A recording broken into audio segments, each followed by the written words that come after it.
Hey, it is time for to talk some Town of Munster stuff with Town Councilman Mike Mellon and Town Councilman Dr. Andy Koulterides.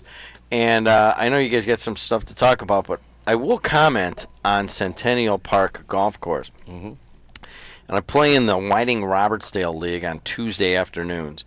And Centennial is as challenging a 9 holes as there is at any course in the Calumet region, and that goes for Lost Marsh, which can be very challenging when it's windy. When it's not windy, it's kind of an easy course. As challenging as Sand Creek's, that middle 9, that's real tough.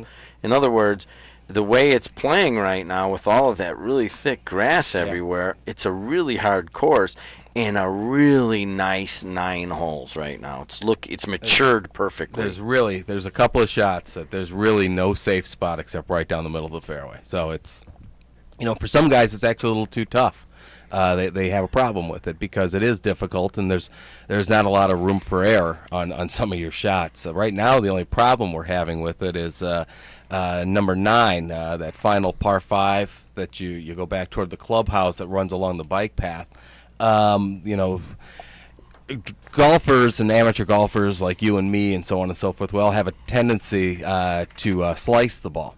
And apparently there have been a lot of average golfers out there, and there's been a lot of tendencies to slice the ball, and they've actually hit such slices that they've been in the backyards and actually even broke a window recently in one of the residents' house. So the Parks Department is going to look at some solutions, from what I understand, to try to maybe reposition that tee, move it most likely back toward the houses so that you're hitting kind of away to take that risk of that slice out. So there's a couple different options to try to fix that, but it is a little bit of a conundrum right now, I'll be honest with you. Because you got to worry about the green snakes too, because you can't do anything to disturb them. And the joke there is the green snake, which I've never seen one. And I used to go out to the Brickyard all the time. I don't know. Have you seen a green snake? I'm not a big nature guy, so. Okay.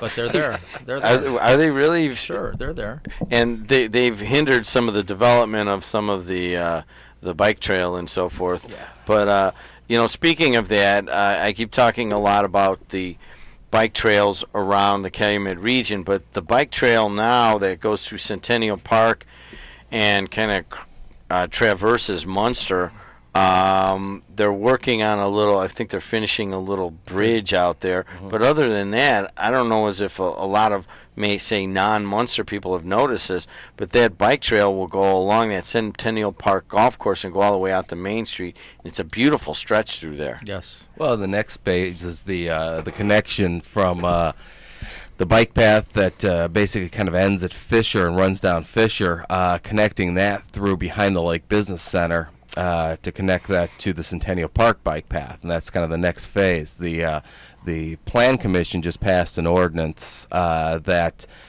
put in a requirement to if there is an existing bike path and a developer wants to develop land for some reason, they have to keep the bike path in place, and they have to then work around that bike path, or they have to go through the Plan Commission and the council to reroute the bike path through their development in a more appropriate way, depending on the development. But the bike path portion has to Forbes stay in. puts Munster as one of the top 25 suburbs in the nation. Top 20, I believe. 25. It's right. 25. Yeah, Okay. 25. One of the top 25 suburbs in the nation. They pictured Centennial Park, which, if you guys don't know what we're talking about, Centennial Park is across from Fitness Point on Calumet, kind of on the southern end of town now. Used to, obviously, part of it used to be the old garbage dump there, and they've made that into a golf course, and there's trails, and there's a little pond there, and there's a lot of fishing and stuff. Outdoor amphitheater. Yeah, the amphitheater and so forth. But there's only one other Indiana community, and that's Fishers, which is like starter castle heaven. So Munster, Forbes magazine says Munster advantages include its location just 22 miles from Chicago, the town's average home price is in the low 200,000s, the 3 hospitals within its borders, and an acceptable crime rate. So I guess if you look at it, I mean, Munster in a lot of cases is the example community for Lake County. Let's just call it what it is. A lot of people say, well, you know, in Munster they do it this way, or in Munster they do it that way. But really, it's not just for Lake County or the state. It's national recognition for a quality of life thing. How you guys feel about that?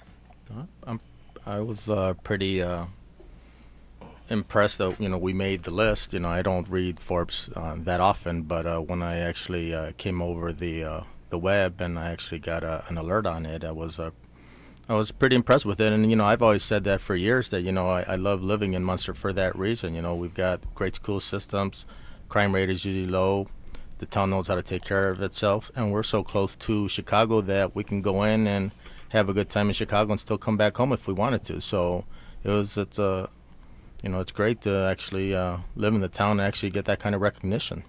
So what's life cycle housing? They highlight Munster for having life cycle housing, which means that first-time buyers and those downsizing can afford in its northern end and central end.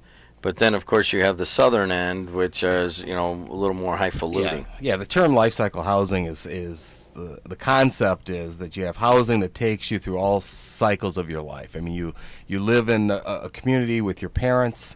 They can afford a certain level of house. But then when you graduate from school, when you're finished with school and you're getting your first jobs and things like that, there's apartments, there's housing that's designed for those types of individuals. There are amenities designed for those types of individuals. Then, you know, eventually you start your family, you buy your first starter home, and that is available in the community. You know, you and your significant other, you know, purchase a home. It's maybe just the two of you. Maybe you have a kid. Maybe you don't.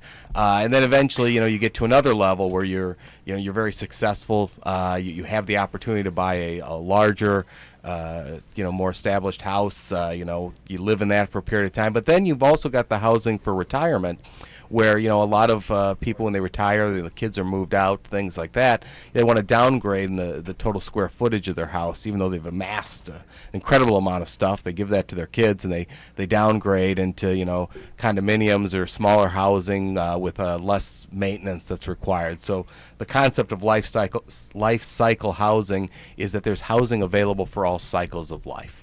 And back to the overall, you know, how do you feel about the you know, being the recognition from Forbes magazine? I mean, just to say, you know, it took 8 years to get here, and now that Mike Mellon's going, you know, we'll see how they stand next year. Who knows what's going to happen next year? Mike Mellon, of course, been town council president, and quite frankly, a very visible spokesperson for a lot of what goes on in Munster. He's on his way out, so if he seems just a bit more valuable than he has in the past, that's because he has very little to lose at this point. He's not running for re-election.